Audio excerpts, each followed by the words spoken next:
Bismillahir Rahmanir Rahim. Assalamu alaikum wa rahmatullahi wa barakatuhu, dear children. I hope and pray that all of you are well and are enjoying learning your ahadith. The subject of today's hadith is curses. So let's begin with our topic. It's hadith number 27, curse of an oppressed, and the story is about the orphans. And the hadith goes something like this. And it's from Sahih al-Bukhari. اتقي دعوة المظلوم. Be afraid from the curse of the oppressed. My dear children, cursing is a bad and a highly inappropriate action, but when someone feels helpless and oppressed, and he and she might resort to using bad words in return. In the heat of their emotions, some people also make a prayer against those who oppress them. And you know that Allah is very kind to the oppressed and the weak. So Allah subhanahu wa ta'ala may accept his or her prayer against the oppressor. If we happen to be those who hurt others, we could be in big trouble. Hence, we should always try to help the oppressed and not be a source of discomfort for them. We can console them through our kindness and empathy, just like Umar radiallahu anhu used to do. Who was he?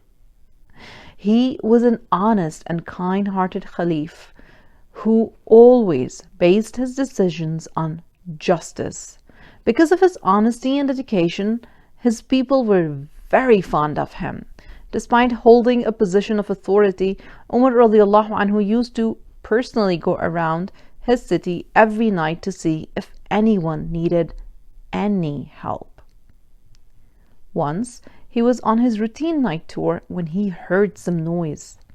It was the sound of children crying. Their mother was also whispering and trying to explain something. But the children were not ready to listen to her. He kept standing outside their house in order to figure out what was happening. But to no avail. Then he knocked on the door. After getting permission, he entered the house. He asked the woman, what was the matter? Why were the children crying? She replied that they were crying of hunger. But he got confused. There was a pot on the stove. He asked her why she was not serving them anything when there was fire under the pot. She answered that there was no food at her house. Perplexed again, he inquired about what was cooking in the pot. At last she explained that she was boiling some stones in the pot to make her children think that she was cooking food. She had hoped that her children would fall asleep while waiting for food, but hunger had kept them awake. And now they were upset at how long they had been waiting for food. Umar radiallahu anhu was shocked and heartbroken at what he saw. He went back with his servant to get some food for them. He carried the heavy sack of wheat on his shoulder. His servant kept on asking him to let him carry the sack. But Umar radiallahu anhu, he refused. He insisted that since he was the Khalifa or Caliph, it was his duty, and Allah subhanahu wa ta'ala would question him on the Day of Judgment regarding those hungry children. Hence, he needed to carry the sack himself. Then he gave the food to the mother and asked her to cook. After that, Umar radiallahu anhu asked the woman why she had not gone to the Caliph to ask for the essentials. She explained that her husband had died a few days earlier and she felt shy in going to the Caliph to ask for help, as her husband had been a very hard-working, self-reliant man.